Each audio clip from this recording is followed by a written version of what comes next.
नहमदुहु व नुसल्ली व नुसल्लिमु अला रसूलिहिल करीम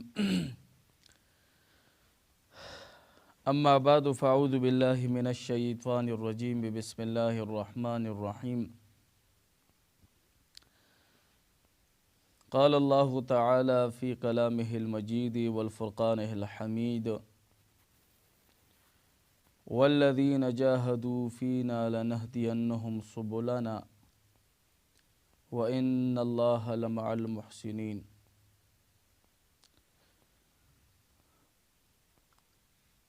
वक़ाल नबिय्यु सल्लल्लाहु अलैहि व आलिहि व अस्हाबिहि वसल्लम खैरुन्नासि मन यनफ़उन्नास।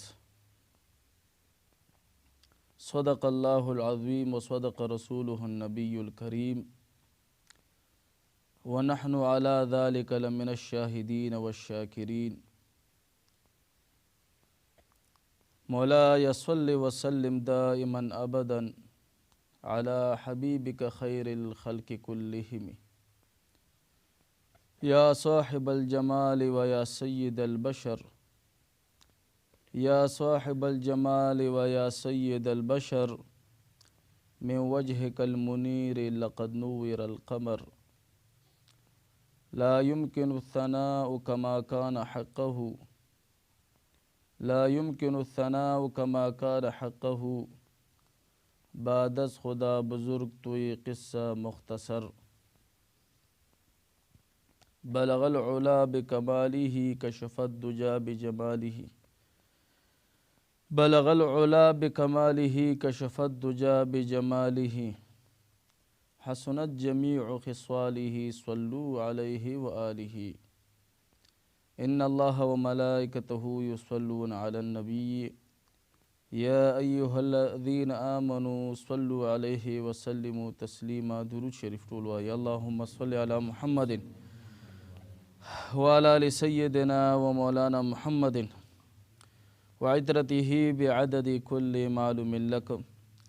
अल्लाहुम्मा सल्लि व सल्लिम अला सय्यिदिना व मौलाना मुहम्मदिन व अला आलि सय्यिदिना व मौलाना मुहम्मदिन व इतरतिही बिअददि कुल्लि मालूमिन लक। अबल इतवार मंगा द तसव्वुफ मुख्तलिफ अदवार पे हक़ की खबरें कड़ी हुई और वर्सरा द सूफिया किराम द ताज़ीब पे हक़ की हम चंद खबरें कड़ी हुई। नन इंशाअल्लाह यो मुतसव्विफ शख्स यो मुतसव्विफ सड़े प मुआशरा के सिंग वक्त तीर की चे द दीन इस्लाम खिदमत मुकड़ी और सूफिया किराम पलारा हम बांधे दे गामजिनवी। मुतसव्विफ सड़े द रूहानियात न डकवी द रूह ताज़ावी कपा माशरा के अमूमन मंगऊ गुरु पनन सबा हालातों के नो अक्सरियत ज़हनी सकून और क़ल्बी इत्मीनान चातम हासिल न दे। हर सूक प परेशानों के मुब्तला दे और कददा गटोलो परेशानियानो और द ज़हनी सकून वजूहात उलटा वलेशी नो नतीजा बे अमूमन दाराजी चे इंसान के नन सबा खुदनुमाई और हुब्बे जह डेरा ज़्यादा दा। यानी खुदनुमाई मतलब दा दे चे ज़ान खल्को त बेहतरीन ख़कारा कवल ख़ाज़ान खल्को त बेहतरीन ख़कारा कवल दा द इंसान नन सबा यो जज्बा दा और हुब्बे जह यो दलवी मरतबे ज़ान जोड़ावल दा दनन सबा द खल्को यो मनशा दा द खल्को यो ख्वाहिश ते और दे द पारा प कोशिश के इंसान खपल हागा ज़हनी सकून और इत्मीनान क़ल्ब बेलू।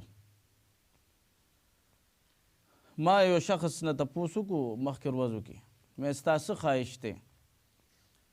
نو هغه راته یو عجیبه جواب راکړو. وایي ما دا خواهش دی چې زه د ډېر زیات مشهور شم. شهرت مې ډېر زیات خوښ دی. نو زه د هغې په جواب باندې حیران شوم. مې شهرت خو چې حقیقت کې وګورې دا یو زهر قاتل دی. ګورې ځکه چې انسان څونه مشهور وي دی دونه د خپل هغه چې کوم د خپل حقوق دي په خپل وجود باندې د هغې نه چې کوم دی بې پروا وي. په خپل ځان یې دونه حق نه وي هغه پبلک پراپرټي ترې نه جوړه شي. خلک یې ځان ته رابلي، څوک یې څه دپاره بلي، څوک یې څه دپاره بلي. په حقیقت کې چې موږ وګورو د اسلام تعلیماتو ته،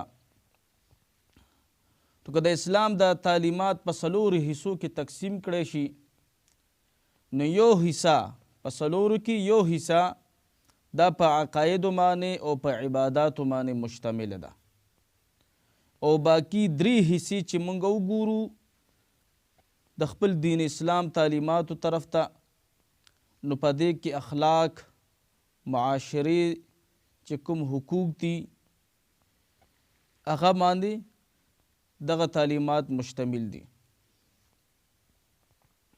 یعنی انسان به څنګه میل جول ساتي، څنګه تعلق به ساتي، څنګه به وخت تیروي، څنګه به ګھریلو زندگی تیروي، څنګه به په محله کې معاشره کې وخت تیروي، څنګه به معاملات کوي.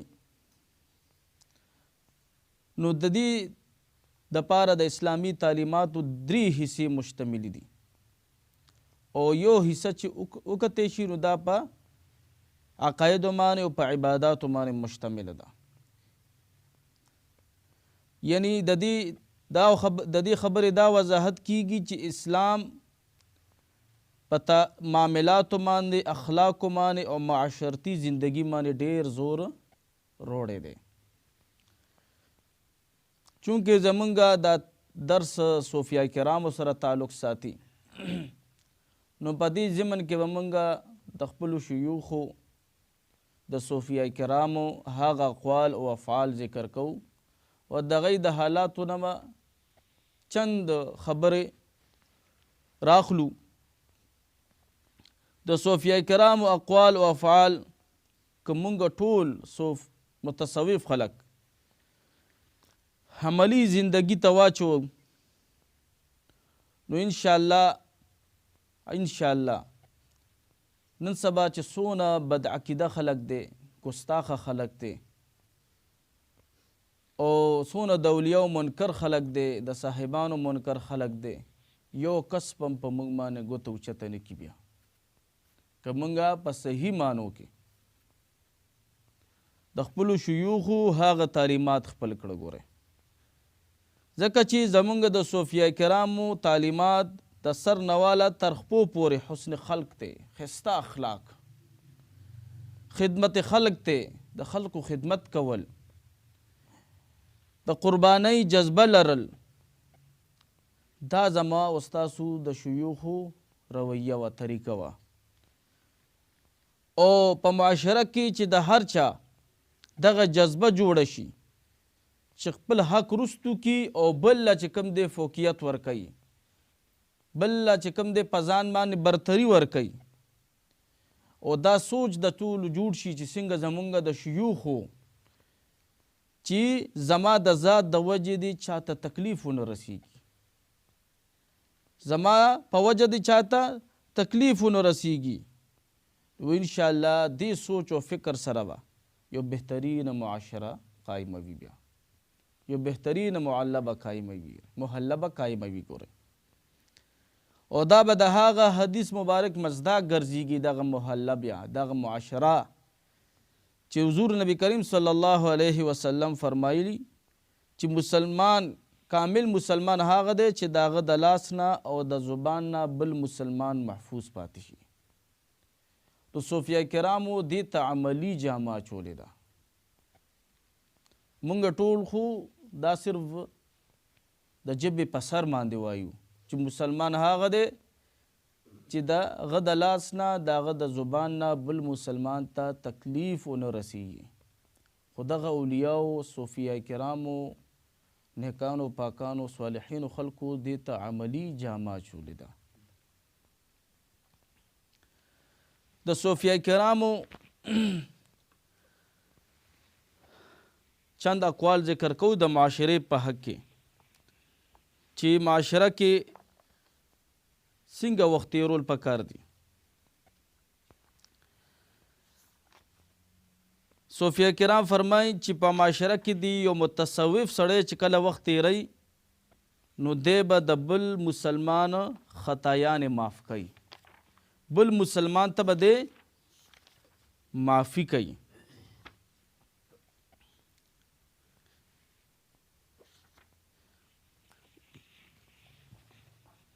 په دې ضمن کې که مونږه احادیثو مبارکو طرف ته متوجه شو، د معافی دایره د حضور نبی کریم صلی الله علیه وسلم په زندګۍ کې هم ډیره لویه ده. لکه د وحشي غوندې سړی حضور علیه الصلاۃ والسلام معاف کړی دی چې د حضور نبی کریم صلی الله علیه وسلم د تر قاتلو. هندا غوندې ښځه حضور نبی کریم صلی الله علیه وسلم معاف کړې ده چې د حضور نبی کریم صلی الله علیه وسلم د تر مبارک د امیر حمزه رضی الله تعالی عنہ پوزه مبارکه، غوږونه مبارکې کټ کړي او زړه ورته روباسلی. یو ځل حضرت عائشہ صدیقہ رضی الله تعالی عنها حضور نبی کریم صلی الله علیه وسلم مبارک ته فرمایي اے د الله رسوله چې په تاسو باندې به د احد د ورځې نه بله ورځ ډېره سخته نه تېره شوي، څنګه چې د احد پر ورځ باندې تاسو باندې تکلیف تیر شوی دی. لکه حضور نبی کریم صلی الله علیه وسلم په تندي مبارک باندې لګېدلی او تندي مبارک نه وینې را روانې وي، په غاښونو مبارکو باندې لګېدلی او غاښونو مبارک شهیدان شوي. حضور نبی کریم صلی الله علیه وسلم مبارک بی بی عائشہ صدیقہ رضی اللہ تعالی عنہ ته فرمای اے ام المؤمنین ټیک دا د احد ورځ هم سخته وه، خو هغه ټایم کې ما سره ګڼ شمېر کې چې کوم دی صحابه کرام موجود وو، خو په ما باندې د طایف ورځ ډېره سخته تېره شوې ده چې هغه ټایم کې اکې زه یوازې وم او د طایف خلکو له تلی وم او ما ورته د دین حق پیغام رسولو او د هغه طایف خلکو ځوانان ما بسې ولګول او په ما باندې کاڼي ویشتله. زه په کاڼو باندې لهو لوهان کړی وم. ای بی بی عایشې هغه ورځ په ما باندې هم ډېره زیاته سخته وه، خو هغه د طایف خلک حضور نبی کریم صلی الله علیه وسلم معاف کو. ګورئ عائشہ صدیقہ رضی الله تعالی عنها فرمای چې د حضور نبی کریم صلی الله علیه وسلم داسې بهترین اخلاقو چې دی په لاس مبارک باندې څوک نو وهلي تر عمره ټول عمر کې، خپله بیبیم چرته په لاسونو مبارکو نه ده وهلې، خپل خادم هم چرته په لاسونو مبارکو باندې نه دی وهلی. او د جهاد په موقع باندې حضور نبی کریم صلی الله علیه وسلم بیا توره راغشتې ده او بیا کافران پې مردار کړي دي. حضور علیه الصلاۃ والسلام وایي د چا نه هم انتقام نه دی اخیستی، بدله نه دی اخیستی، خو چا د الله تعالی حقوق حرمت پامال کړي دي نو د هغې نه حضور علیه الصلاۃ والسلام بیا بدله اخیستې ده چې د الله حقوق یې پامال کړي دي. حضرت انس بن مالک رضی الله تعالی عنہ فرمایي چې حضور نبی کریم صلی الله علیه وسلم سره روان وم، وایي حضور علیه الصلاۃ والسلام په وجود مبارک باندې نجرانی صادر اچولی دی.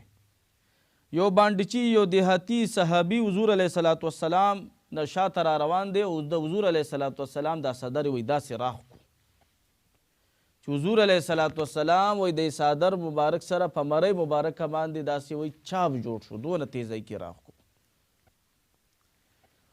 وایي هغه بانډچي حضور نبی کریم صلی الله علیه وسلم ته فرمای چې کوم مال تاسو سره موجود دی هغې کې ما ته هم څه راکوي که نه. هغې کې ماتم سره کوي. وایي نبی کریم صلی الله علیه وسلم مبارک ورته مخ مبارک راتاو کو او مسکې شو ورته، او صحابو ته حکم وکړو چې دله د دې مال نه مال غنیمت نه څه ورکوي ورته. داسې د حضور علیه الصلاة والسلام بهترین اخلاقو بدله به چانه ناشته، معافي به پکې موجوده وه. ځکه خو د حضور علیه الصلاة والسلام ارشاد مبارک دی چې طاقتور سړی هغه دی چې خپله غصه قابو کې وساتي. چې غصه په تا باندې اوچته شوه نو ته خو کمزوری شوې که نه، چې تا خپله غصه په خپله قابو کې راوسته ته طاقتور بیا، او چې تا باندې غصه طاقتوره شوه ستا وجود هغې مغلوب کو نو بیا به تا ته نقصان رسیږي، بیا به ته په چا باندې حمله کې چا ته به نقصان رسې، د هغې په مقابله کې هم تا ته نقصان رسي. نو ځکه حضور علیه الصلاة والسلام فرمایلی دي چې بهترین او طاقتور سړی هغه دی چې خپله غصه قابو کې وساتي. دویم متصوف سړي ته په معاشره کې داسې وخت تیرول پکار دي چې دی د چا عیب جوی نه کوي، چا کې عیبونه نه لټوي. ګورې که چا کې عیب وکتو نو د هغه د اصلاح کوشش دی بیا کوي او تنهایی کې دی هغه ویایي. په مجمع کې نن سبا چې زمونږ څنګه مجلسونه په د خلکو په عیبونو باندې ښایسته کړي دي، مونږه یو بل پسې سپکې وایو لګیا یو، دا د صوفیه کرامو طریقه ګورې نه ده. صوفي سړی به هر چاته د ځان نه بهتر ګوري. ګورې صوفیه کرام فرمایي چې کله بهتري کتل غواړې نو خلکو کې وګوره، بهتري کتل غواړې نو خلکو کې ولټوه چې چا کې بهترین اخلاق بهترین څیزونه کم دي چې زیم ځان کې راولم، او کله عیبونه لټل غواړې نو وایي ځان ته خیال وکړه چې ما کې کم عیبونه دي چې هغه د ځان نه وباسمه. د عیبونو په باره کې خلکو طرف ته خیال مه کوه. الجاهل یرضى عن نفسه، جاهله سړی هر ټیم د ځان نه خوشحاله وي. ګورې چې زه خو ډېر پاک یم او زه خو د عیبونو نه پاک یم او زه ډېر پرهیزګار یم. دریم متصوف سړی به د بل مسلمان عذر قبلی، که چا ورته عذر په څه باره کې پیش کو نو دی به قبلی. که چا ورته جړه فریاد وکړو نو دی به پې رحم کوي. که څوک تکلیف کې محله کې وکته نو دی به د هغه تکلیف ختمی. متصوف سړی به هر ټیم د مخلوق خیر خواوي. ګورې دی به خلکو ته خیر رسی. ګورې حضرت ابو رقیہ تمیم بن اوس داری رضی اللہ تعالی عنہ فرمائی چې حضور نبی کریم صلی الله علیه وسلم ارشاد مبارک ته چې الدین النصیحه، دین ټوله خیر خواهی ده. وی قلنا لمن، وی مونږ به تو فرمایل چا د پاره؟ وی حضور نبی کریم صلی الله علیه وسلم ارشاد مبارک فرمایلو چې لله ولکتابه ولرسوله ولائمة المسلمین، چې د الله د پاره د کتابونو یعنی د حضور نبی کریم صلی الله علیه وسلم باندې چې کوم عظیم کلام نازل شوی دی، د رسولانو د پاره، د مسلمانانو حکمرانو د پاره او د عام افرادو د پاره دین ټوله خیر خواهی ده.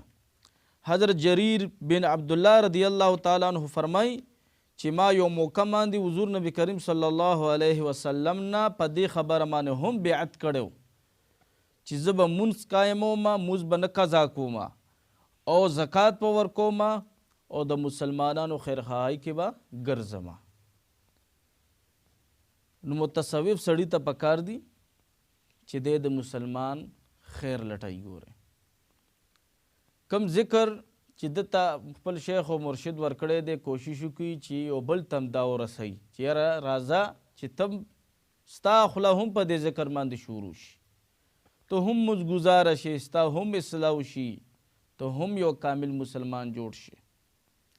ځکه چې حضرت انس ابن مالک رضی الله تعالی عنہ فرمای چې د حضور نبی کریم صلی الله علیه وسلم ارشاد مبارک ته د بخاری شریف او د مسلم شریف حدیث مبارک ته دا چې کامل مومن هغه دی چې کوم انسان ځان د پاره یو څیز خوښوي هغه بل مسلمان د پاره هم خوښ کړي او کوم څیز چې ځان د پاره ناخوښه ګڼي هغه بل مسلمان د پاره هم ناخوښه وګڼي. نو دا د کامل مسلمان نښه ده او دا د صوفیه کرامو هغه اقوال دي. ګوره چې مسلمان متصوف سړی به همیشه د بل خیرخوا وي. ګوره کله چې دی وعده کوي متصوف سړی نو دی به په خپله وعده باندې پوروالی کوي. ګوره د بیمار سړي عیادت به کوي. کله محله کې څوک بیمار شو، معاشره کې څوک بیمار شو، یو دوست بیمار شو نو دی به د هغې د بیمارۍ تپوس لځي. ګوره لکه حدیث مبارک کې راځي وایي ورځ د محشر شي وایي حضور الله تعالی به بنده ته فرمایي چې زه بیمار وم او تا زماړو تپوس نه دی کړی. الله ته به دغه بنده فرمایي چې یا الله تو خو حی و قیوم یې، تو خو مالک یې، تو خو پروردګار یې، تو خو بیمار دغه د بیمارۍ نه منزه یې، تو خو نه بیماریږي. وایي الله به ته فرمایي ستا محله کې هغه فلانکې سړی بیمار و که تا د هغه تپوس کړی وی نو زما رحمت به دې انته موندلی و. بیا به ورته الله فرمایي چې زه وږی ومه او تا خو ما ته روټۍ رانه که. دی به بیا فرمایي الله تعالی ته چې یا الله تو خو د خوراک څښاک نه منزه یې، تو خو لوی ذات پروردګار یې. الله به ورته فرمایي چې ستا محله کې ستا په معاشره کې یو فلانکې سړی وږی و، د هغه خوراک ته ضرورت و، پکار دی چې تا هغه ته خوراک لیږلی وي نو ستا زما رحمت به دې هلته موندلی و. نو دارنګې چې که د یو مسلمان رور په محله کې په معاشره کې یو دوست انتقال شو، وفات شو، نو دا د مسلمان په هغه باندې حق دی چې دی به د هغه جنازې ته ځان رسوي. ګورئ دارنګې یو صحیح دعوت تا ته یو سړی درکو نو متصوف سړي ته هغه دعوت قبلول پکار دی. تحفه د چا درکا چې د شریعت مطابق وه نو هغه تحفه د متصوف سړي له قبلول پکار دی. دارنګې یو صوفي سړي سره چا نیکي وکړه، نیکي ورسره چا وکړه نو کوشش به د ده دا وي چې دی هم هغه سره نیکي وکړي او د هغه د نیکۍ شکریه ادا کی. دارنګې په محله کې په معاشره کې که چاته د څه ضرورت و نو دی به هغه سره امداد کوي. ګوره دی به امداد کوي بل سړي سره، ځکه چې الله تعالی په قرآن عظیم الشان کې فرمایي وتعاونوا علی البر والتقوا، تاسو په نیکۍ کې او په پرهیزګارۍ معامله کې یو بل سره امداد کوئ. ګوره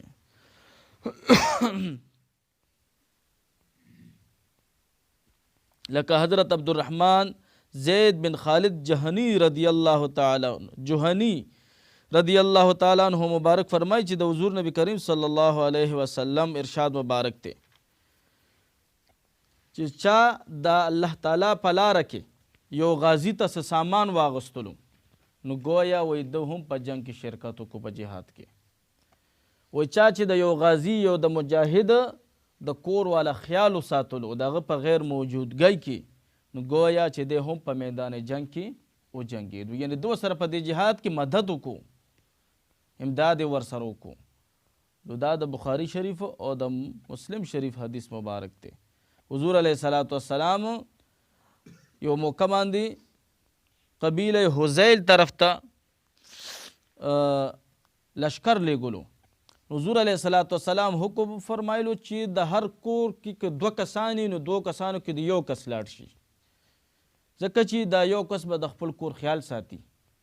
او وی فرمایل چې دا یو کس کم پاتې شو کور کې نو هم هغه د جهاد اجر به الله تعالی هم د کور والا سړي ته ورکوي. ګوره ځکه چې د ده په وجه باندې هغه جهاد ته لاړو.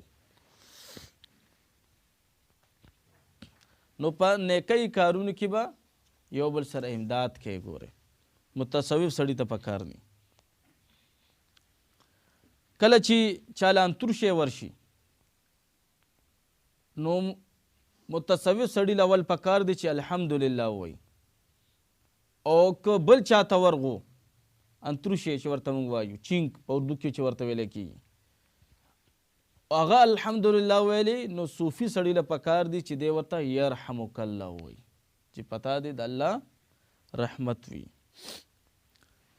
دارنګې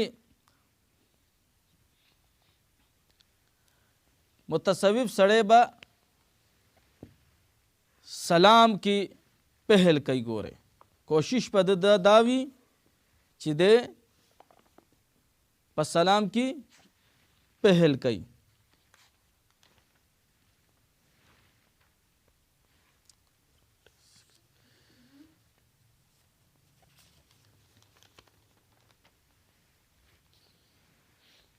ځکه چې حضرت عبدالله بن عمر بن العاص رضی الله تعالی عنہ فرمای چې یو شخص د حضور علیه الصلاۃ والسلام نه پوښتنه وکړه چې کوم یو اسلام ډیر بهتر دی. حضور علیه الصلاۃ والسلام ورته فرمایل چې په اوږو باندې روټۍ خوړل او هر واقف یا ناواقف سړي ته سلام کول، که تی پیژني او که نه پیژني په هر چا باندې سلام اچول. ګوره حضرت ابو هریره رضی الله تعالی عنہ فرمای چې د نبی کریم صلی الله علیه وسلم ارشاد مبارک ته د متفق علیه حدیث مبارک ته دا چې کله د حضرت آدم علیه السلام تخلیق الله تعالی کو ورته فرمایل چې لاړ شه او دی فرشتو ته سلام وکا. نو دا حکم وای د هغه فرشتو په حق کې چې کوم هغه ټایم کې موجود وي چې څنګه د حضرت آدم علیه السلام وجود تیار شو. وی حضرت آدم علیه السلام فرشتو ته السلام علیکم مو فرمایلو. وی فرشتو و تو فرمایل وعلیکم السلام ورحمت الله. وی بیا په دې موقع باندې الله تعالی حضرت آدم علیه السلام ته فرمایل چې دغه سلام بستا په اولاد کې جاری وي تر ورځې د قیامت پورې. رو دغه سلام دا د جنت نه راغلی دی. سلام دا د جنت نه راغلی دی. دارنګ بل حدیث مبارک کی حضرت ابو عمار برا بن عازب رضی الله تعالی عنہ فرمای چې حضور نبی کریم صلی الله علیه وسلم مونږ ته د 9 سيزونو حکم فرمایلو. هغه کم چې د بیمار تپوس لځي، د یو مسلمان جنازه کې شرکت کوي، کله چې یو مسلمان ته انتور شي ورغو هغه الحمدلله ویل دغه جواب ورکوي، کمزور سړی وي هغه سره مدد کوي. دا وګوره ټول صوفیه کرام او هغه اقوال حضور علیه السلام په حدیث مبارک کې موجود دي. مظلوم سره امداد کوي او سلام چې کوم دی عام کوي او خپل قسم پورا کوي.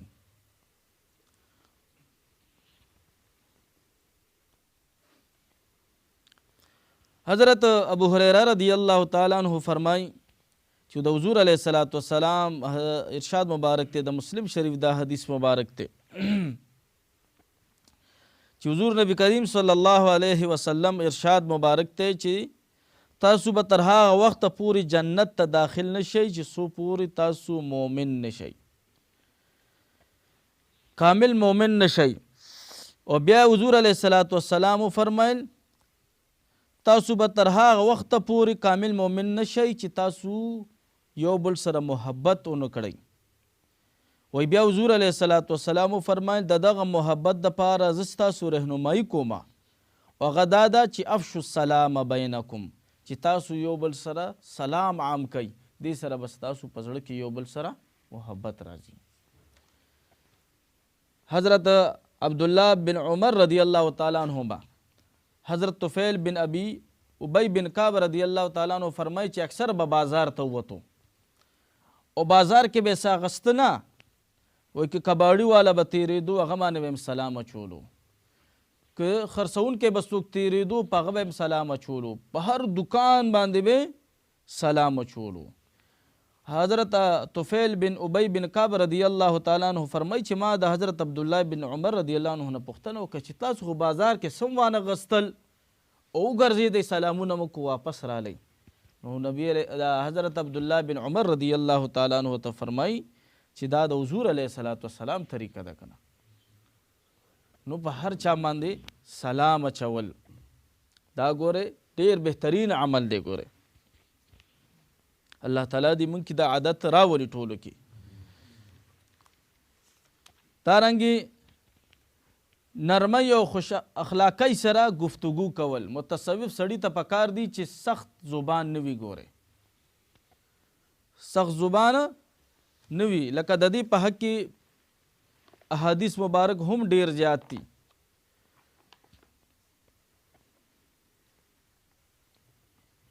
حضور حضرت انس ابن مالک رضی الله تعالی عنہ فرمائی چې حضور علیه الصلاۃ والسلام د بهترین اخلاق مالک دی. او ولی بنی چې د هغې په حق کې الله تعالی په قرآن عظیم الشان کې فرمایلی دي وَإِنَّكَ لَعَلَىٰ خُلُقٍ عَظِيمٍ. حضرت انس ابن مالک رضی الله تعالی عنہ فرمائی چې ما د حضور نبی کریم صلی الله علیه وسلم 10 کاله خدمت کړی دی. وی د حضور علیه الصلاۃ والسلام داسې بهترین لاسونه چې د ریخمو نم زیات نرم نرم ښایسته بهترین لاسونه.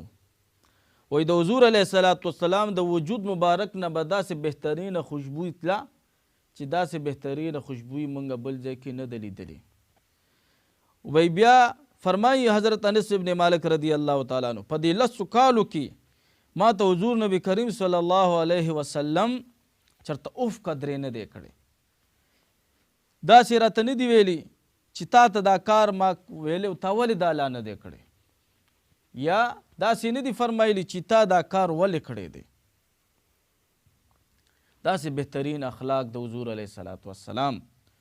حضرت صعب بن جسامه رضی الله تعالی عنہ مبارک فرمائی چې حضور نبی کریم صلی الله علیه وسلم په خدمت کې ما یو ځل وی د غوا غوښه وروړه، غوښه مې په تحفه کې پیش کا، حضور علیه الصلاۃ والسلام هغه ما ته واپس کا. نو زما په چهره مبارکه باندې د حضرت صعب بن جسامه رضی الله تعالی عنہ فرمایي لږ ملامتیا راله. لکه و حضور علیه الصلاۃ والسلام چې زما چهره مبارکې ته وکته نو زی بیا راجوخ کم. وی ما ته وی اے صعب خفه کیږه ما، زه حالت د احرام کې یم ځکه مې تانه غوښه قبوله نه کا. وی زما خفګان حضور علیه السلام ختم کو. وی داسې بهترین اخلاق د حضور علیه الصلاۃ والسلام. حضرت نواز بن سمعان رضی الله تعالی عنہ فرمایي چې ما د حضور علیه الصلاۃ والسلام نه د نیکۍ او د ګناه په حق کې پوښتنه وکړه. وی حضور علیه الصلاۃ والسلام راته فرمایل، د مسلم شریف حدیث مبارک ته ده چې نیکی دا ده چې ستا اخلاق ته بهترین وي، او ګناه دا ده چې ستا پس زړه کې یو کار تیر شي او ته هغه ناخوښه وګڼئ چې د دې کار د خلکو ته پته ولګي وایي دا ګناه ده، دا کار د ګناه دی. ګوره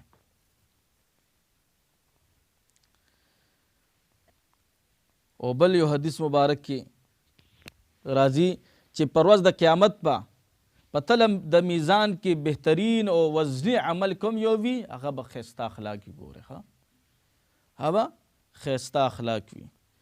او بل حدیث مبارک کې راځي د حضرت عائشہ صدیقہ رضی الله تعالی عنها فرمایي چې د حضور علیه الصلاۃ والسلام ارشاد مبارک ته چې داسې مؤمنان پاکان خلق شته دی چې د بهترین اخلاقو په وجه باندې هغوی د روژهدارو او د نوافلو ثوابونو نه زیادت درجې حاصلې کوي. نو بهترین اخلاق دا مو تاسو له پکار دي. زموږ د شیخ او مرشد څونه بهترین اخلاقو چې ماشوم به ورته رالو هغه سره به څونه محبت کولو، څونه عفو درګذر پکې و. یو مشر راته خبره کوله وایي صاحب مبارک رحمت الله تعالی علیه سره زه یو ځل په بس کې ناست وم، وایي دې بس کې لیونی م ناست و، وی هغه لیونی اچانک روچت شو او په سیب مبارک گزار وکړو. وی سیب مبارک رحمت الله علیه پوزې نه وینه را روانه شوه. وی د بس کې چې څونه سورلی موجود وي هغه لیونی ټول ورونیولو او وهلو. وی سیب مبارک رحمت الله علیه اشاره وکړه چې نه دی به نه وهئ. دی به نه وهئ. وایي مونږ بارها صاحب ته ویل چې نه جي دا خو تاسو سره. وایي نه نه نه بس پرېږدئ په خپل سیټ پرېږدئ. وایي تر اشنغرۍ پورې د سید مبارک رحمت الله علیه د پوزې نه څاڅکې وینه روانه وه، خو هغه لیوني ته داسې په بد نظر تر وخته سفره پورې اخره پورې ونه کتل. داسې بهترین اخلاق د سید مبارک رحمت الله تعالی علیه. او سید مبارک رحمت الله تعالی علیه کې دون عفو درگذر پروتو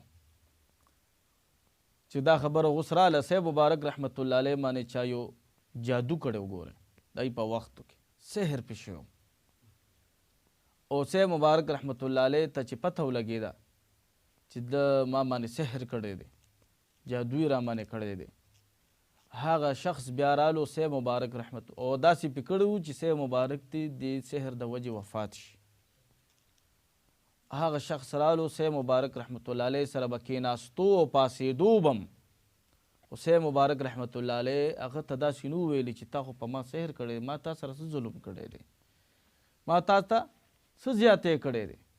خو چې کله هغه سړی په خپله په دې کار باندې خپېمانه شو نو سید مبارک رحمت الله علیه ته رالو او معافي وغوسته. نو سید مبارک رحمت الله علیه هم چند لمحو کې معاف کړو.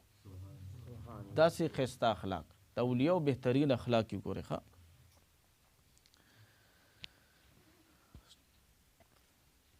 نو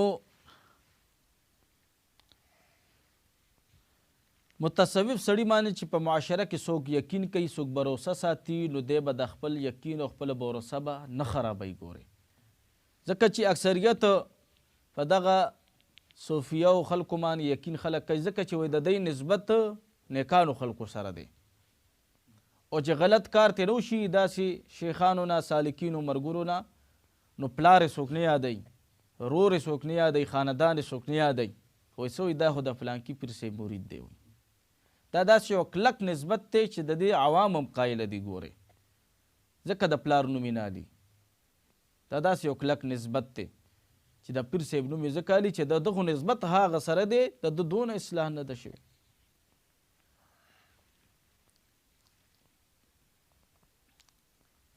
دارنګې په معاشره کې که د چا یو بل کې بې اتفاقي پرته وي نو متصوف سړي له پکار دي چې دغه بې اتفاقي په اتفاق باندې بدله کړي. د صلح کوششونه پکار دي متصوف سړي ته. د بغض د حسد نه دی متصوف سړی ځان محفوظ وساتي. ګوره په ماشومانو سره دی په شفقت سره مخې ته راځي، د غیبت نه دی ځان محفوظ وساتي او د ګاونډیانو د حقوقو دی خیال ساتي. نبی علیہ الصلوۃ والسلام به فرمایل چې ما ته حضرت جبرائیل علیہ الصلوۃ والسلام دونه د ګاونډیانو په حق کې تاکید فرمایلو، وایي زما دا ګمان پیدا شو چې کېدی شي دغه ګاونډیان زمونږ وارثانو هم جوړ شي، یعنی زمونږ په ځمکو کې زمونږ وراثت کې به دی ته حصه میلو شي. وایي دونه چې کوم دی د ګاونډیانو حقوق دي. ګوره دا صرف په دې زمونږ په دې اسلام کې دا ګوره د ګاونډ ډېر زیات تاکید شوی دی. ګوره زمونږ یو دوست دی اوس خو پاکستان کې دی، هغه ویلې چې زه په انګلینډ کې وم او هلته په محلي په سطح باندې څه فنکشن جوړ شو، یو پروګرام جوړ شو. وایي د محلي ټول خلک راجمع شي وو په هغې کې، که ځوانانو که بوډاګانو، وایي ټول پکې ناست وو. وایي یو انګریز پکې پاسېدو او مونږ ټول ځان ته متوجه کړو. وایي مونږ ته یو عجیبه خبره وکړه. وایي عجیبه خبره دا وه، وایي چې هغه دا ویله چې زما 40 سال په دغه محله کې وشو او نن ما ته پته ولګېده چې زما محله کې څوک څوک اوسېږي. وایي دا وګوره زمونږ دین اسلام څونه بهترین دین دی چې تا ته د ګاونډي دونه تاکید کوي چې هغه باندې غم راشي ته ورسره غم کې ودرېږه، خوشحالي راشي خوشحالۍ کې ورسره ودرېږه، که د امداد ټیم امداد ورسره کوه، هغه نه رسو کېږه مه. داسې بهترین مذهب او دین دی الله تعالی موږ ته راکړی دی. ګوره نو صوفیه کرامو دا طریقه پاتې شوې ده چې دی محتاجو سره، یتیمانو سره عاجزه خلکو سره، مسکینانو سره، معذورو سره، مسافرو سره امدادونه کړي دي. لکه په دې په حق کې به یو ولی الله تیر شوی دی چې د هغه نوم د ابوالحسن رفاعي رحمت الله تعالی علیه چې دا په 570 هجري کې تیر شوی دی او یو ډیر صاحب الکرامت هستی تیر شوی ده او د حضرت سیدنا امام موسی کاظم رضی الله تعالی عنہ په اولاد کې تیر شوی دی. ګوره دا دونه خدا ترس هستی تیر شوی ده په انسانانو خو پرېدا په حیواناتو باندې د مهربان وګوره. د دې حالات چې تاسو اوس وورئ نو حق حیران بشئ چې صوفیای کرام دونه نرم دل او دونه ښایسته اخلاق والا مالکان دي. دا موږ کوم طرف ته روان یو، زمونږ مشرانو اولیاو نیکانو پاکانو څنګه زندگی تیره کړې ده. وایي د ده په حالاتو کې راځي، وایي د ده په وجود باندې به چې کله وایي ماشه کېناستو د حضرت شیخ احمد بن ابوالحسن رفاعي رحمت الله تعالی علیه وایي ده به هغه نه مړ کولو. چا ورته ویل چې تاسو په وجود خو ماشه ناستې دا ماشه مړ کوي؟ وایي نه. ده به ورته فرمایي چې د ده په قسمت کې الله تعالی څه لیکلي دي پرېږده چې هغه وسکي. وایي هغه وسکي. زمونږ صاحب مبارک رحمت الله علیه په ملیریا کې نو وکړو. د ملیریا کې به سپری کېده د ماشو دپاره. هغه صاحب مبارک رحمت الله علیه پرېښوده. وایي دا ماشي خو د الله مخلوق دی او د سپری سره دغه مړ کېږي، د الله مخلوق خو وجل نه دي په کار. هغې په دې وجه دا نوکري پرېښوه. د اولیاو یو خپل مزاج وي. یو ځل وایي د شیخ احمد بن ابوالحسن رفاعي رحمت الله تعالی علیه په لستوڼي کې د پیشو بچی رالو کېناستو. د دې مبارک به غټ غټ لستوڼي و. د پیشو بچی چې رالو کېناستو دلته د مانځه ټایم هم شو، د مانځه وخت برابر شو او حضرت ابوالحسن رفاعي رحمت الله تعالی علیه نه غوښتل چې د پیشو بچی د خوب نه پاس وبه. وایي څه وکړو مریدانو ته یې وفرمایل چې لاړ شئ زر کینچي روړئ. کینچي روړه او لستوڼی د ځان نه پرېږدو. هغه پیشو بچی پکې اوده په اوده پاتې شو، لاړو مونځ ته ودرېدو. وایي دغه اولیا په ځناورو باندې څونه مهربانه دي، انسانان خو پرېده ګورئ. داسې ښایسته اخلاق. د ابوالحسن رفاعي رحمت الله تعالی علیه په ام عبیده بستی کې د دوی په دې کلي کې یو سپی و چې د هغه نه خلک ډېر زیات تنګ و، ځکه چې هغه ټول خیرن شوی و، دانې دانې و. نو خلکو هغه د کلي نه بهر وباسلو، ځنګل ته یوړو. کله چې حضرت ابوالحسن رفاعي رحمت الله تعالی علیه ته پته ولګېده چې هغه سپی خو د خلکو ځنګل ته تښتولی دی، وایي ځان سره تیل هم واغستل، دوایي هم واغستله او ځنګل طرف ته لاړو. وایي هلته یې ځان ته چت جوړ کړو، سوری جوړ کړو او خپل عبادت به هم کولو، ریاضت به هم کولو. وخت تر وخته به هغه سپي ته دوایي هم لګوله. وایي چې کله هغه تندرست شو واپس حضرت شیخ ابوالحسن رفاعي رحمت الله علیه هم راغلو، ځان سره یې سپی هم راوستو. پاک سوتره وایي هغه د بیمارۍ نه روغ شوی.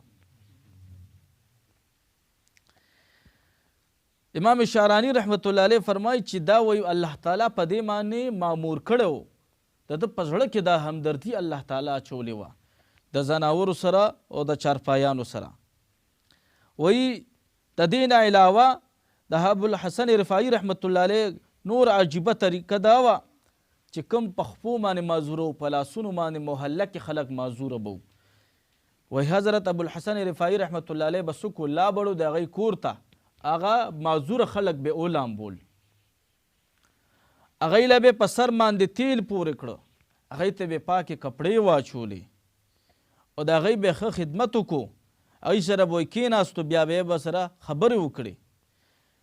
وایي چا ورته ویل چې دا ته څه کې، ته خو د وخت ډېر غټ درویش یې او داسې کارونه کې. نو حضرت ابوالحسن رفاعي رحمت الله تعالی علیه فرمایل به ورته چې د دې خلکو زیارت کول، د دې خلکو دا خدمت کول دا مستحب نه دی بلکې دا ما دپاره واجب دی. وایي او زه د دې خلکو د دعا طلبګار یم، وایي ځکه دا کار کوم چې ما ته دعا وکړي. یو ځل حضرت ابوالحسن رفاعي رحمت الله تعالی علیه په لاره باندې روان دی. څه خلک هلکان په جګړه باندې دي. حضرت ابوالحسن رفاعي رحمت الله تعالی علیه ترمنځ شو او دغه هلکان یې د یو بل نه خلاص کړه.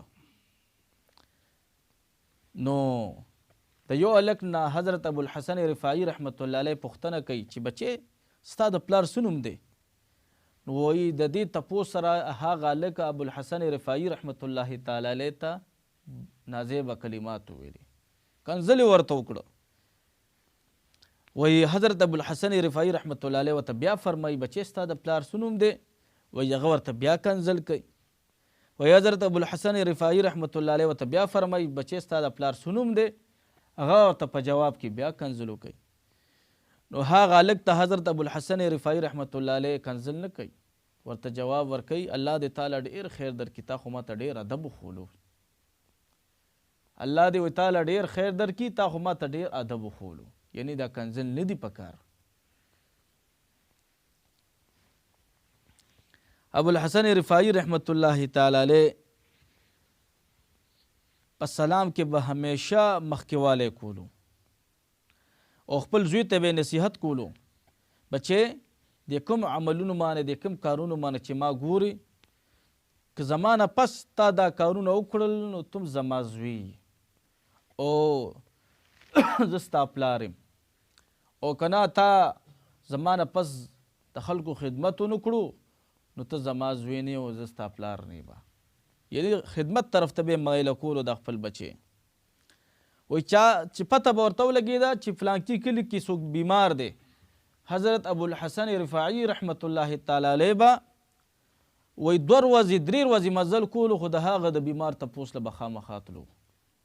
اوس موږ سره محله کې بیمار وي، کور جغت بیمار وي او بیمار تپوس له نه ځو. یاره وایي ټایم را سره نشته، برابرېږو نه، وایي شل بانې جوړو، هر طرف ته خوشي وو، بې مقصده فضولیاتو کې ګیر یو او د یو مسلمان تپوس نشو کولی. او د دې دونه لوی اجر دی چې په یو قدم باندې موږ حدیث مبارک کې مخکې درسونو کې ویلي چې هغه اجر خو مانه هیر دی خو ډېر لوی اجر دی. او 1000 فرشتي که سحر انسان لاړ شي د چا تپوس له تر ماښامه پورې وایي د لپاره فرشتي د استغفار دعا کوي، که ماښام لاړ شي تر سحره پورې ورته دعاګانې کوي. او زمونږ تپوسونه نن سبا په بدل دي. که زما بیماری کې څوک تپوس لراله نو زه به ورله ځم، که زما را نله نو زه ورله نه ځم بیا. نه که زما بیماری تپوس له هغه را نلو خو ماله پکار دي، کیدای شي هغه چېرته مصروفه یا هسې خپل نارستی نه وجې پاتې شوی دي، نو هغه خو د ثواب نه ځان محرومه کړو، زه ولې ځان محرومه کړم؟ پکار دی چې زه وله لاړ شم. دا د صوفیای کرامو اخلاق دي. ګوره نو دې مبارک بعد 2-3 ورځې چې کوم دی تلو او د بیمار تپوس پې کولو. د دې مبارک دا طریقه هم وه چې اکثر به مختلف محلو کې ګرځېدو او خلکو ته به آواز کولو چې خلکو د بوډاګانو خیال ساتئ، د مشرانو عزت کوئ. او فرمایل به چې کوم سړی په ځوانۍ کې د بوډاګانو عزت کوي، د ده خدمت کوي، د بوډاوالي په وخت کې به د ده دپاره الله تعالی داسې خلک مسخر کي چې د ده به بیا خدمتونه کوي. ګورئ دا به حضرت شیخ احمد بن ابوالحسن رفاعي رحمت الله تعالی علیه فرمایل به د حضرت ابوالحسن رفاعي رحمت الله تعالی علیه به دا معمولو چې د سفر نه به راتلو نو په لاره به چې کوم زیاتي بوټي به هغه به خشاک کولو ورسره او غټ ګیډۍ به ځان سره روړو خپل کلي ته چې برالو او یا ګیډۍ به څوک په غریبانانو باندې تقسیمول، بیا خشاک به کور په کور تقسیمولو. او دا طریقه وی د دوی د مبارک د ټول مریدانو بیا وه د ابوالحسن رفاعي رحمت الله تعالی علیه. و یو شخص ابوالحسن رفاعي رحمت الله تعالی علیه ته ملحد ویلی، ملحد یعنی بیلارې بېدینه مطلب او سپی ورته وویلي، دجال لفظ ورته وویلي. دا لفظونه که ما تاسو ته څوک کي که هغه د ځان نه خبرېږي که دا 32 واړه غاښونه خو نه نو دا 2-3 خو به خامخا مات کړي وي چېرته، یا که مونږ یې نشو والی مونږ به پې ځان وبوخو لکه حمله به پې کوو خامخا. خو دې اولیاو کې څونه لوی صبر پروت دی. نو هغه مبارک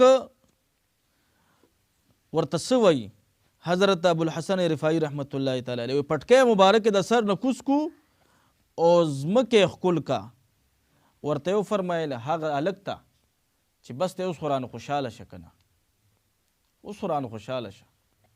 هغه سړی ورته الټا داسې الفاظ وایي، ملحد ورته وایي، سپی ورته وایي، دجال ورته وایي، او دی ورته وایي خو بس دی ما نه خوشحاله شه که نه. داسې بهترین اخلاق د حضرت ابوالحسن رفاعي رحمت الله تعالی علیه. یو دلچسپ واقعه د دوی په زندګۍ کې دا هم راځي چې دا یو عجیبه هستی تیره شوې ده. ابوالحسن رفاعي رحمت الله علیه چې دی به مریدانو ته خامخا فرمایل چې بچو په ما کې ډېر زیات عیبونه دي او ما دپاره هغه سړی ډېر زیات اهم دی چې زما رد کوي، یعنی ما کې عیبونه لټوي او ما ته وایي چې صاحبه تا کې دا عیب دی او د ځان نه وباسه. اوس که یو پیر صاحب ته تو ووایه چې جی تاسو کې خدا غلطي پرته ده او دا ځان نه لږ وباسه، هغه به د داستانې داسې په منډه وشړي. مریدانو ته وایي دا بې ادبه دی، ګستاخه دی، ویباسئ د داستانې نه هغه خبرې ته خو غوږ کېده، کېدی شي دا غلطي تا کې موجوده وي، د شریعت خلاف کېدی شي هغه موجوده وي. دا مرید کېدی شي ستا باره کې ښه سوچ وي، ښه سوچي زما مرشد بسې څوک بد نه وایي، زما صاحب بسې څوک بد نه وایي چې دا صاحب ته د دې کار کېدی شي پته نه وي، یا په دې د هغه عادت وي د ژوند هغه ته معلومات نه وي، یا داسې حالاتو کې رواني چې د هغې دې خبرو ته سوچ نه وي، نو په دې باندې هېڅ هم نه کېږي. ګورئ د دوی په حالاتو کې راځي د ابوالحسن رفاعي رحمت الله تعالی علیه چې دوی مبارک کله وی ډېر زیات بیمار شو، نو مریدانو ته فرمایل بچې وی په دې مخلوق باندې یو ډېر لوی مصیبت را روانو او هغه مصیبت ما په خپل وجود باندې قبول کو، دا ټول مخلوق مې د مصیبت نه بچ کو. د اولیاء داسې مهربانه خلق دی. اوس هم د اولیاء په برکت ګورې دغه ځمکه قایمه ده. ګورې که دغه اولیاء د ځمکې نه ختم شي، دا زه خو یم چې دا هغه د ځمکې میخونه دي چې دا په دې ځمکه موجود دي، ځمکه به قایم وي. دا اولیاء نیکان پاکان خلق دا د دې ځمکې نه لاړه قیامت ته شي. ځکه چې حدیث مبارک کې راځي چې څو پورې په ځمکه باندې د الله والا موجود دي، د الله ویلو والا موجود دي، قیامت به تر هغه وخته پورې برپا نشي. ګورئ څو پورې یو حدیث مبارک کې راځي چې الله فرمایي چې زه اراده وفرمایم مخلوق ته د عذاب ورکولو، خو د زما د مخلوق کې داسې خلق موجود دي چې د شپې استغفار کوي ماته، یعنی تهجد کې راته جاړي. تهجد کې څوک جاړي؟ دغه اولیاء نیکان پاکان جاړي. وایي د هغوی د وجې زه د خپل عذابونه شاته کړم. ګورئ د دغه اولیاءو د برکته الله تعالی عذابونه نه راولي. ګورئ ابوالحسن رفاعي رحمت الله تعالی علیه داسې بهترین اخلاقو. ګورئ یو ځل یو زنانه راله حضرت مالک بن دینار رحمت الله تعالی علیه ته، ورته ویلې چې ته خو غټ ریاکار یې، ته خو دا ټول عمل د مخلوق د ښودنې دپاره کې. نو حضرت مالک بن دینار رحمت الله تعالی علیه په جلال کې نه راځي، ورته فرمایي ای بی بی دې خلکو زما دا نوم هیر کړی دی، ټولو ته ووایه چې دی ریاکار دی، دې ټولو ته ووایه چې دی ریاکار دی. وایي دا خلک ما ته مالک بن دینار وایي، زما نوم سم ریاکار دی. وایي هغه بی بی حق دک شوه چې دی مالک بن دینار رحمت الله علیه عجیبه جواب راکړو. داسې د اولیاء اخلاق حضرت شبلی رحمت الله تعالی علیه ته یو سړي کنځل وکړو چې کنځلې ورته وکړه نو حضرت شبلی رحمت الله تعالی علیه ورته فرمایي که ته په دې کنځلو کې رښتیا یې نو الله دې ما ته معافي وکړي او که ته دروغجن یې نو الله دې تا ته معافي وکړي. داسې خبره بهترینه ورته وکړه.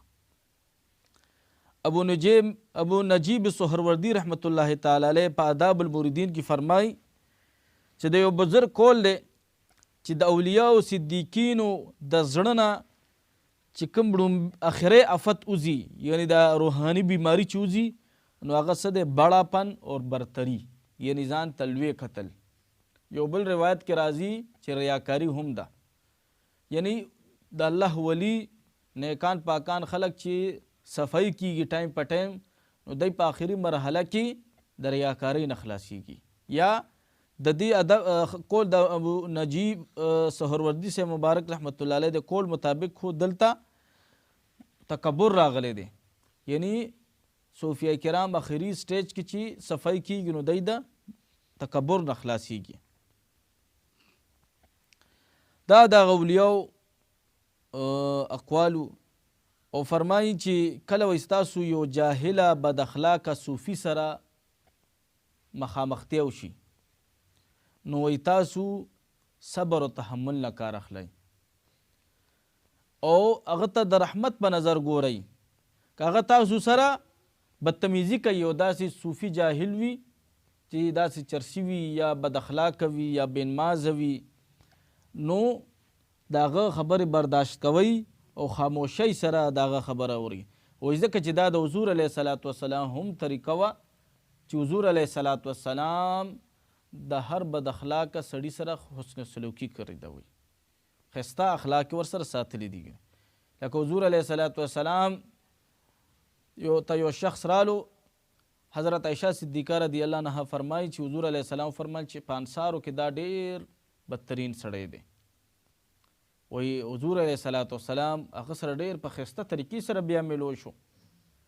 و چې کله هغه رخصت شو نو عایشه بیبي فرمایي چې ما حضور علیه الصلاة والسلام ته وفرمایل چې تاسو خو فرمایل چې دا ډېر بدترین سړی دی او تاسو خو ده سره داسې ښایسته اخلاقو سره میلو شوئ. نو حضور علیه الصلاة والسلام ورته فرمایل ای عایشې تا زه چا سره په بد اخلاقۍ لیدلی یم تر اوسه پورې.